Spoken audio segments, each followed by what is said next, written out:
So we are going to talk about anger, of course, and we're going to look at a behavioral approach. So obviously, there's many approaches that you can take to anger. If you do a quick Google search, things are going to pop up that tell you, do this coping skill. Matthew alluded to it in his sermon, I think it was 2 weeks ago now, about if you just Google, there's lots of self-help stuff out there.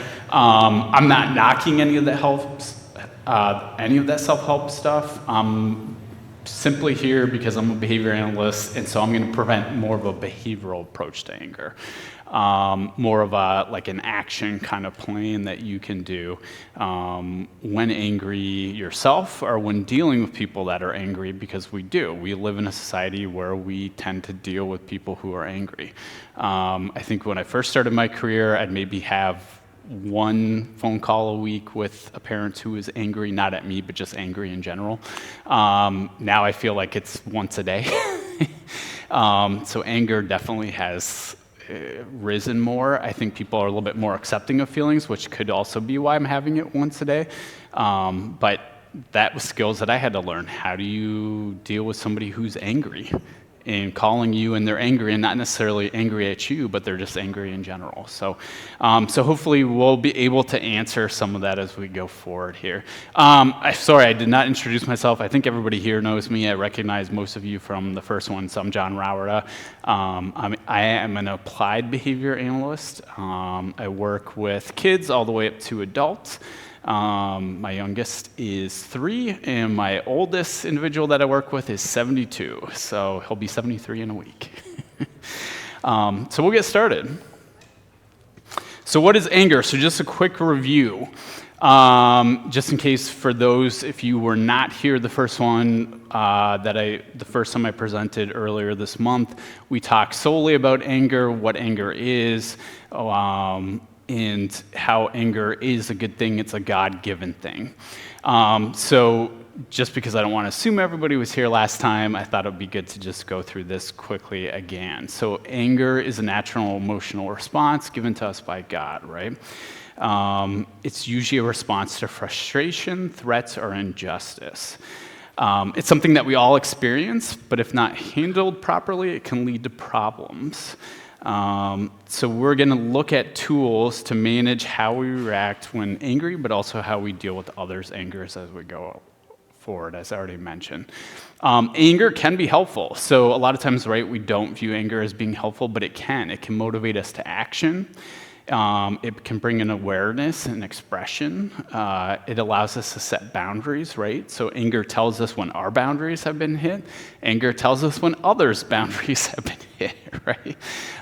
If you have kids, think of your kids, right? Your kids start to learn like, oh, I can scream at this level and mom and dad don't get mad, but the instant I scream at this level, mom and dad get mad, right? So what are they going to scream at? Hopefully maybe that lower level is what they're going to start picking up on, right? I always say kids are always great at knowing their parents and how to push their buttons and get them angry, right? They learn those boundaries. Problem solving. Anger is good for problem solving. So for a lot of times when we're angry, we start thinking about something more, right? And we're able to problem solve through it. Anger allows us to feel empathy and support for others. So sharing our experience of anger with others can foster connection. It gives us creative outlets. So oftentimes if you ever listen, musicians, right, artists will say, oh, I did this piece when I was really angry about this, right? Anger gives us creative outlet. And then personal growth, of course, is the last one. So just a little review. I won't go into, I could have went more into these, but I didn't want to go too much into it just for sake of time. So, okay. So functional assessment of our anger. So this is where we always want to start. We're going to start with looking at ourselves, and then we're going to move on to with others being angry. All right. So you want to identify the antecedents. So an antecedent of like what events or situations trigger your anger, right? We can't address anger if we don't know what's causing our anger. Right? So sometimes I have people tell me, I just feel angry all the time. Well, there is probably a reason why they feel angry, so we need to look and we need to examine what are those antecedents that are making us feel angry. Next would be to look at the behavior, so recognize the behavior. So remember, behavior is any action that you do is a behavior. So brushing your teeth is a behavior, right? So maybe you get angry and you brush your teeth. I don't know, some people might do that. But typically that's not how people respond in anger, right? So it's looking at your behavior. So how do you express your anger? Is it you get angry and you yell at people, right? Do you get angry and you throw things at people? Do you get angry and you punch people, right? So you want to look at that behavior and then examine the consequences of that behavior. So what happens after you react? What happens after you yell at people? What happens after you punch somebody, right? What is the consequence? Sometimes the consequence is bad, right? We get in big trouble. Sometimes the consequence is self-reinforcing in a sense, right? I yell, that's the behavior that I engaged in, and guess what? Everybody kind of leaves me alone, right? And that's what I want. So it can be self-reinforcing at that point. So we want to look at it and then identify ways in which you can use anger as intended by God. So once we know those, think about it. Does God want us engaging in behavior such as yelling? Probably not, right? The function of it is probably not God-like, right? God calls us to show empathy. Matthew spoke greatly about what we should use our anger for this morning, right? And so we want to take a look at that and just recognize those patterns and see, like, what are the things that maybe we can change, which we're going to get into next. So changes we can make. Okay, so we know what the triggers are, what the antecedents are that are causing us to be angry. But now what we want to do is we want to modify the environment to reduce these triggers. So triggers is a big thing in the ABA world, so applied behavior analysis world. So we always look at, like, what happened before that action occurred or that behavior occurred. Because a lot of times that's going to give us a good insight into, like, how do we address the situation? Because a lot of times it is environmental. So maybe you feel you're getting angry all the time and you start to recognize every time that I'm getting really angry is when I have Fox News on or CNN News on, right? That is most likely going to be the trigger of your anger. So maybe knowing that, we can then, right, change that trigger. So maybe we're just not watching Fox News or CNN or whatever news you watch, right? Because it's affecting other parts of your relationships. With others, it's just making you angry. You're just walking around angry. Now, that doesn't mean that you have to give up, like, the news completely. Obviously, the news is good at informing us of things. There is a major election, I've been told, coming up.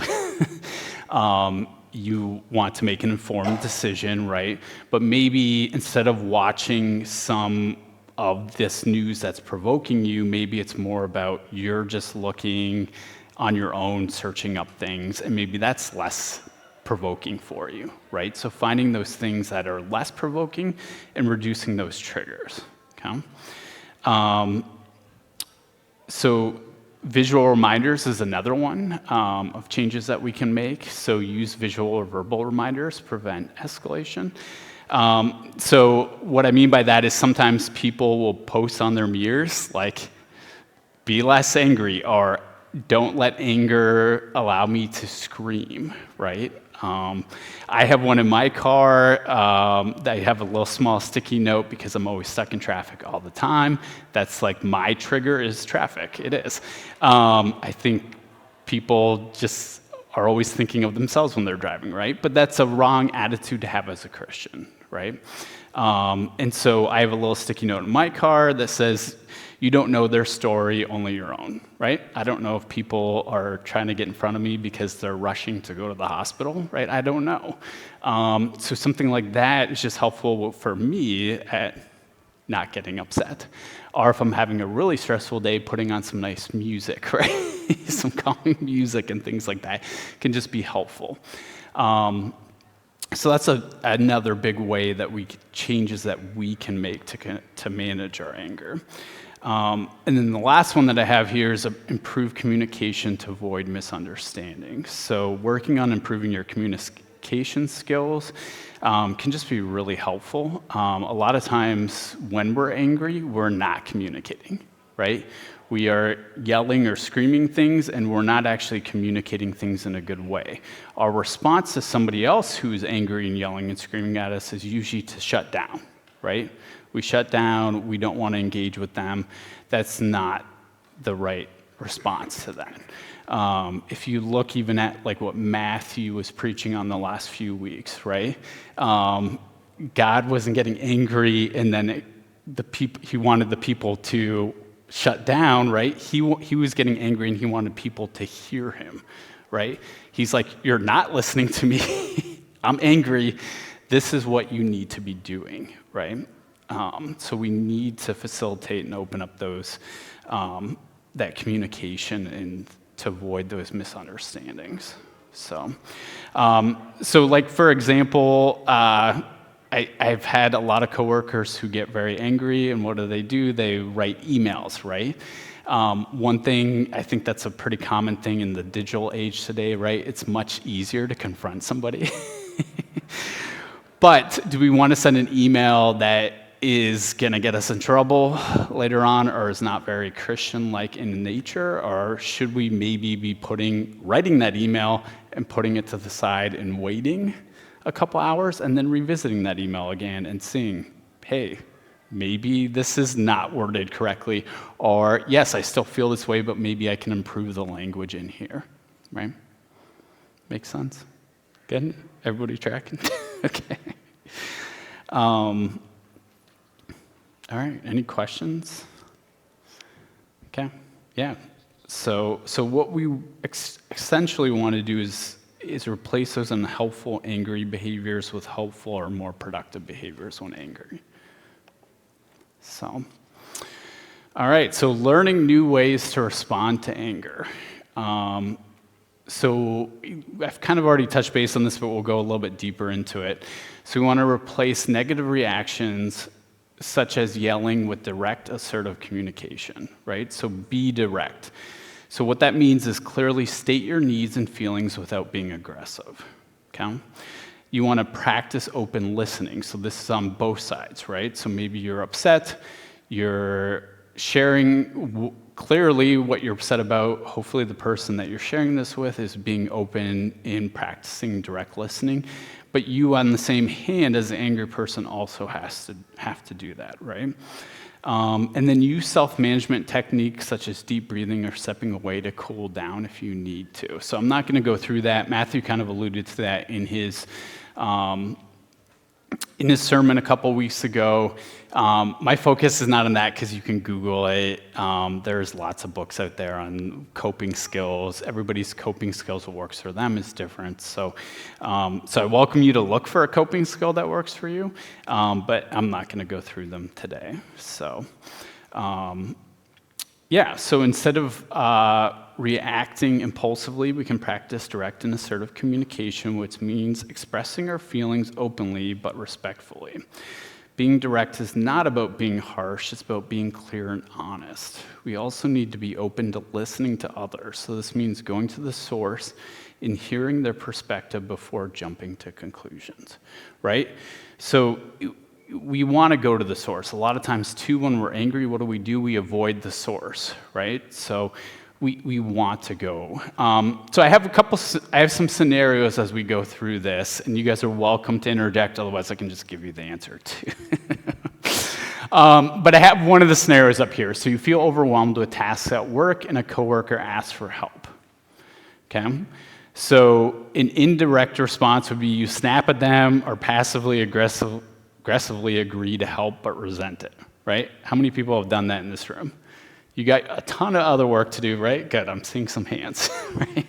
Somebody comes and asks you for help, you're like, well, the Christian thinks to go help, but we respond in a passive-aggressive way, right? A direct response would be, I'd like to help, but I'm currently overwhelmed, right? That would be a more direct response. Can we plan for another time when I can focus on this better, right? That would be a much better response. I am inundated with referrals lately, And I have trouble telling people no, but I'm doing a disservice to those that I'm actually working with currently, and doing a disservice to anybody if I were to say currently right now, like I can take on more work.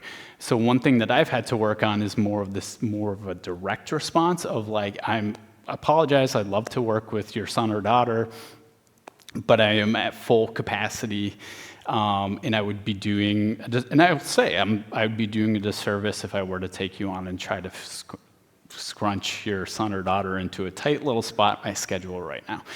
But that's not always easy to say, right? As Christians, we're always like, we should be helpful and we should help people. But I think God calls us to also look at like how much time we have, and are we using that time appropriately for these individuals? Maybe a referral is the better way to go at that point. And so it's something that I had to learn. It's something that I think a lot of people struggle with. Communication is usually the biggest piece of why people engage in anger and then engage in these behaviors that are maybe not so Christian-like in the long run. So the ABA principle of all this is you identify the antecedent, right? You're feeling overwhelmed. You use direct communication as a replacement behavior. So instead of like being passive aggressive in your response, right? You're just using direct communication. And then you prevented escalation by setting clear boundaries, right? So we're not getting into like a yelling match. Are you going to somebody else and being like, I can't believe Jackie always asks me to do her work. She can't do her work by herself, right? So does that make sense to everybody? Yeah? Okay. All right. Do you want another scenario or you want to keep going through? Keep going through, it looks like? Okay. All right. All right, so reinforce calm and direct communication. So this is where when others are angry with us. So what we want to do is, one way to reinforce positive behaviors by encouraging direct, open communication. So when someone is angry, but manages to express themselves clearly and calmly, it's important to recognize and support that. So what that means is like let them know, affirm them. Like, I hear what you're saying, right? I understand, right? If they are not being clear, then start asking questions like, it looks like you are angry. Are you feeling angry, right? Be direct. It can be hard, it can be awkward. As humans, we tend to avoid conflict as much as we can. I feel here at Faith, sometimes we try to avoid conflict as much as we can. But it's good to be open and direct with each other, right? So asking those questions, if someone is not being clear, you feel like they're being passive aggressive with you, ask them. So listening is a form of reinforcement. It's a huge one, right? It falls under the category of, if you guys remember from last year, when I did the series on anxiety, I talked about reinforcement in there, right? Finding that reinforcer. Listening is a form of reinforcement. It goes along with the category of attention in the behavior world. So we all like attention. We all do things to get attention, right? And listening is something that you, when dealing with somebody who is angry, can just be reinforcing with them and can promote them to, rather than retaliate by throwing things at you, using their words, and being more productive in their anger, if that makes sense. You can also set up your own rewards, so for yourself, for staying calm and being direct in difficult conversation. So this was an area that I actually really struggled in. I tried to avoid confrontation since my younger days. I did not like it. I had 2 other siblings. They loved to fight with me, especially my brother. I would try to avoid it at all costs. Like, if my brother was upset with me, I would just be like, I'm out. I'm going to go ride my bike around the neighborhood. Because it was just a way for me to kind of escape from that behavior. So as an adult, I work in a field with a lot of people that are angry. Anger is like number 1 or number 2 of behaviors we tend to deal with, or emotions connected to those behaviors. So I really had to just learn how to stay calm and be direct in difficult conversations. And so a lot of times what I would do is, if I knew, hey, I have this meeting with this family, and I know they're going to be direct about a few of these things because I know that they're not happy with maybe what the school is doing right now or something like that. A lot of times I would allot like 20 minutes of time before my next session to like go grab a coffee or something because that was very rewarding for me. Coffee's still rewarding. So it's about finding those things right to help yourself, but also to help the other person. Does that make sense? Yeah, okay. So I have another scenario. Yes? In terms of direct communication, it Yeah. makes sense when you're expressing your own feelings, but in terms of direct communication with others, Yeah. some of that makes sense. I guess I'm just sort of curious, sometimes being direct and saying, hey, you need to calm down. That's not working. No, I would avoid saying ever calming down. So how do you think about, when that makes sense and when it doesn't make sense to be direct with others? Yeah, so I think it makes sense a lot of times. Now, should you tell people to calm down? Never, ever. It's never going to help. But that's where it goes back to like what I was mentioning earlier of like if somebody is angry and they're not really telling you they're angry, they're just spouting off swear words and things like that. Obviously, you have two options, I always say, in that point. You can either just sit there and be there with them, right? Let them be angry in that moment, or you can try to ask some open-ended questions, essentially, or even direct questions, such as like, you seem to be angry. Do you want to talk about it? The answer might be no. So then we go back to the quiet route, right? The answer might be, I am angry, and I don't know why I'm angry, or I am angry because I wanted chocolate chip muffins this morning, and you gave me blueberry, right? It could be one of those things, right?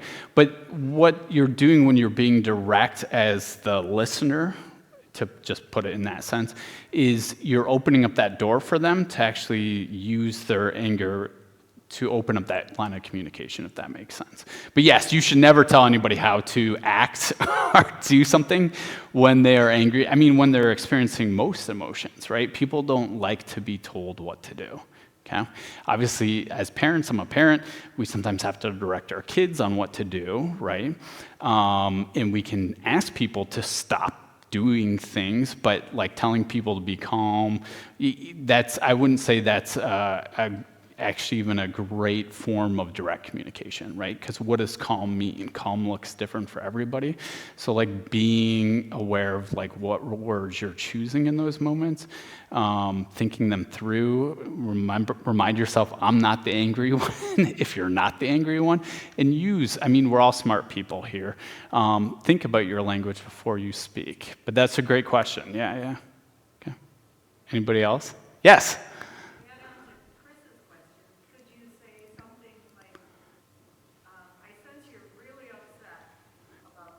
Mm-hmm. Could we talk about it another time when we're both more calm? Yeah, perfect. That's exactly right, too. Yeah, so taking a break. I didn't get quite there yet, but absolutely. So taking a break from the situation, but letting the person know that you still want to address it, right? A lot of times when I see, for lack of a better word, peer-to-peer conflict in the adult world that I'm working in, a lot of times they feel like when people aren't telling them, they're just saying like, you need a break, and then the other person walks away, right? Well, they don't know if it's going to be addressed now. They're extremely upset about it. They always do better, though, if somebody says, it looks like you might need a break right now, so why don't we take a break and we'll come back to it at like 3 p.m. this afternoon. And if you still need a break, then we'll continue to take a break, or if you're ready to address it, we can address it at that point. But absolutely, 100%. So, yeah, we want to be gracious, right? We want to offer that grace, but we also want to make sure people feel heard and that they know it's just not going to be brushed on the carpet. A lot of times that is what happens, right?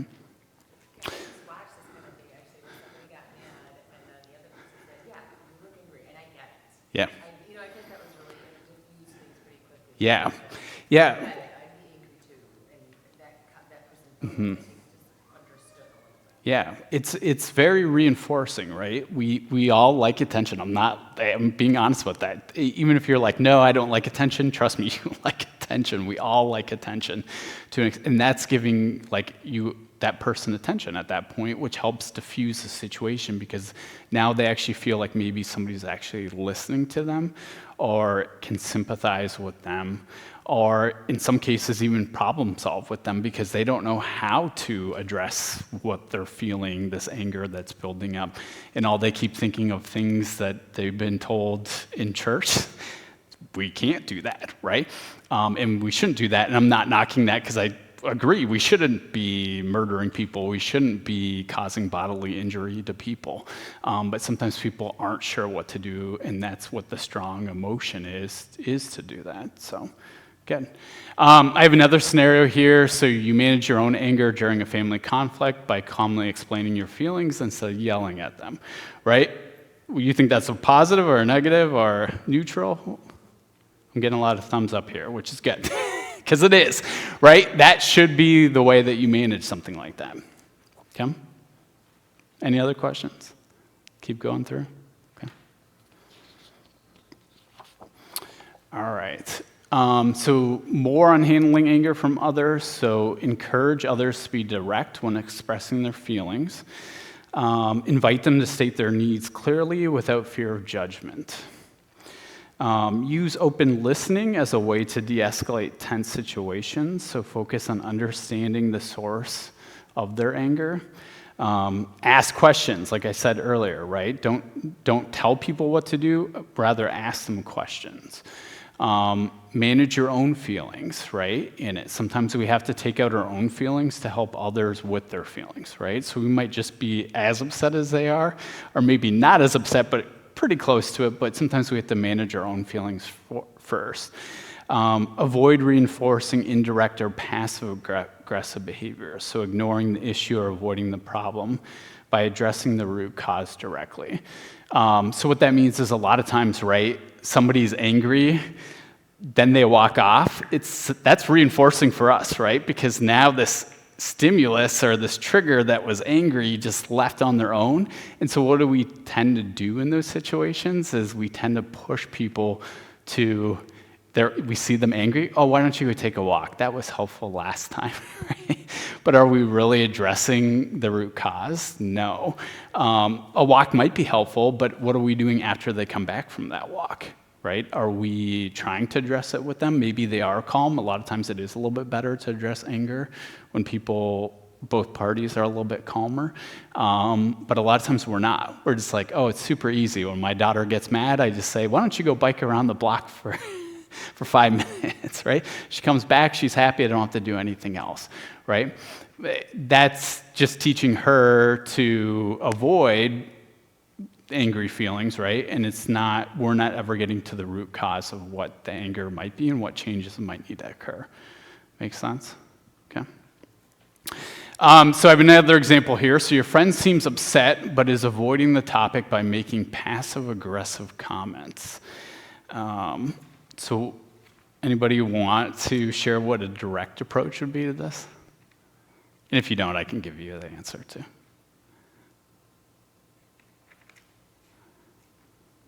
Okay, I'll just give it. So a direct approach would be saying something like, I feel like something's bothering you. Do you want to talk about what's going on? Right? That would be the direct approach. How many of us do that, though, in real life? Probably 0 of us. Yes, exactly. Yeah. So it's always harder with peers. I feel like it's always harder in like a church environment to do that. It always seems like we're stepping on people's toes. But really, if we want to be more of a connected church, that is something that we should be doing, right? Bonnie shared she does it with students. I do it with students. I do it with the individuals that I work with, and I have no problem doing it.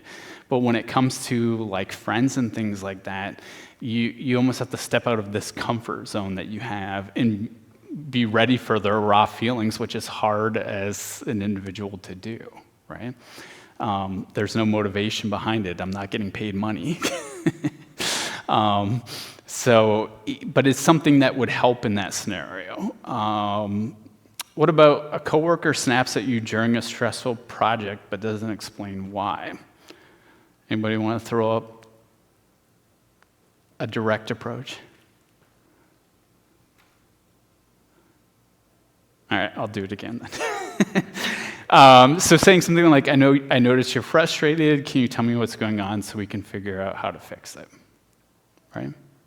What do you do if you work with someone or Mhm. whatever, and they're just basically a crabby person? I mean, how some people are just Yeah. not angry, but a very disgruntled. Hmm. You can't ask them every day what's wrong, Right. right? I mean, but there's just some people that just So, yeah. harder outlook on life or something. Yeah, so there are some individuals that do tend to have a harder outlook on life, and so that's where like maybe it is just that one or two times like, hey, it seems like something's bothering you. Is there something that we can do to like make it less aversive for you? And for some people, might have to do it daily. But what that tends to happen is they do tend to respond to that and become less crappy, because they're actually probably getting positive attention for it versus like now everybody's leaving them.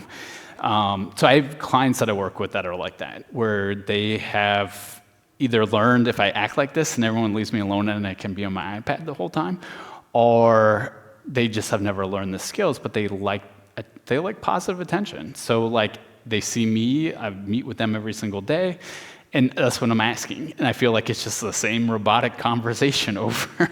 But after a period of time, usually within like 2 to 3 weeks, you start to see a change. There's less of that like I'm a curmudgeon, for lack of a better word, and more of that like I start getting positive interactions with them. Like I went to the zoo yesterday and it was awesome. I saw a monkey. And I'm like, I've never heard them say something positive in my life, right? So sometimes you have to kind of introduce that positivity to them and just keep at it. But we tend to try it for 2 days, and then what do we do? Where it's like, I'm done with them. And what does that lead to? It just leads to them sticking with their behavior, and you are being self-reinforced by, I get to avoid this. Yeah. So it's tough, though. It's tough. It's tough to help others with their emotions. It's hard when sometimes the emotions are big, and as Matthew even alluded to, like sometimes people engage in behaviors that are hurtful to you. So how do you continue to try to work on it with them or try to address it with yourself, right?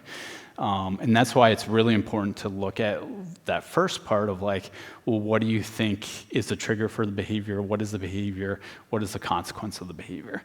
The trigger and the consequence are usually the two big ones that we look at in the behavior world, because if we can't change the trigger, maybe we can change the consequence, right? And maybe what they're doing is self-reinforcing, or it's reinforcing for you, and maybe you need to take a look at it.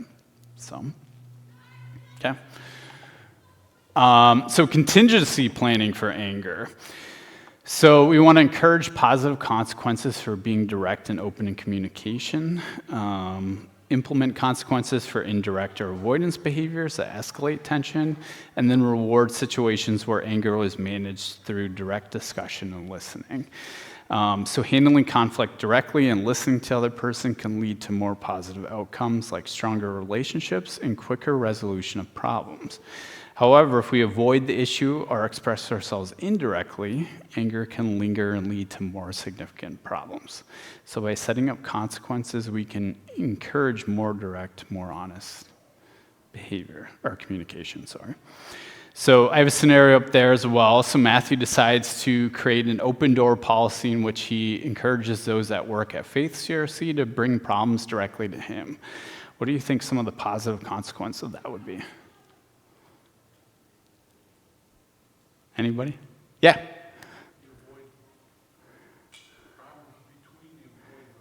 Yeah.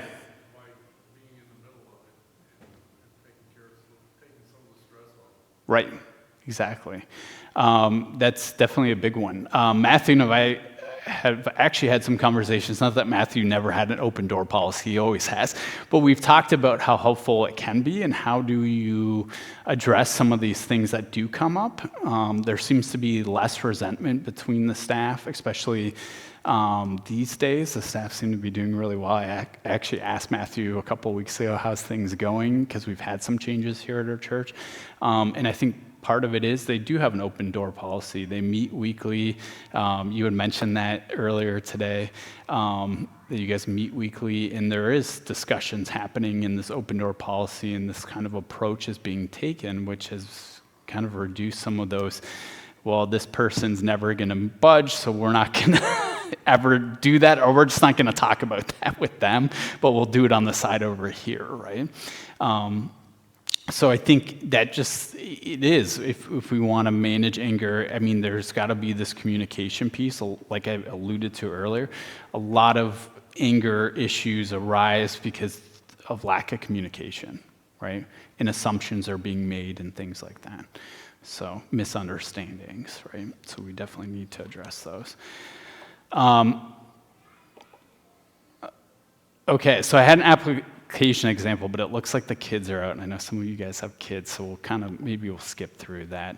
But channeling our anger for good, so this is something that like we can all do, so practice mindfulness, so take a step back to reflect on your feelings before reacting. So this helps in choosing a more constructive response rather than acting out of impulse. So you feel yourself being angry, right? Practice some mindfulness. Ask yourself, why am I angry right now? What would be an appropriate action to take? Engage in dialogue. So use your anger as a starting point for conversations about issues that matter. So discuss feelings with friends, family, or communities can lead to collaborative situation or solutions. Volunteer or advocate. I always say this is a big one. If you're feeling angry, especially about something political, volunteer, advocate. It will put you in touch with like-minded people, but it also might help your anger because now you're essentially using your anger to do something about what you're angry about, right? So volunteer advocating is a great one to do. Seek professional help, so sometimes that is really helpful. Sometimes we are curmudgeons and we can't get over something and we can't figure it out on our own, so talking to somebody else who's professional where they can maybe guide you. Maybe it is you need better coping skills. Maybe it is you're stuck and you can't give up watching Fox or CNN News.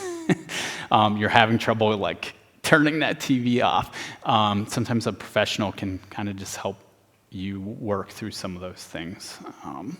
Yeah. So overview, if you take anything away from this, anger is a God-given emotion, right? Anger is not a bad thing. Remember, God created nothing bad. Anger is an emotion we all experience. It's not just going to go away.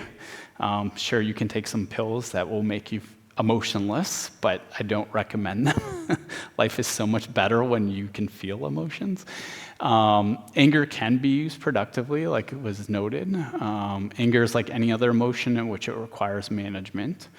And then some of the main takeaways, I said, use your anger as a tool for good, be direct and open, and listen, right? Those are the big ones. So be direct and open and listen to people. And then remember James 1:19 through 20. My dear brothers and sisters, take note of this. Everyone should be quick to listen, slow to speak, and slow to become angry, because human anger does not produce the righteousness that God desires.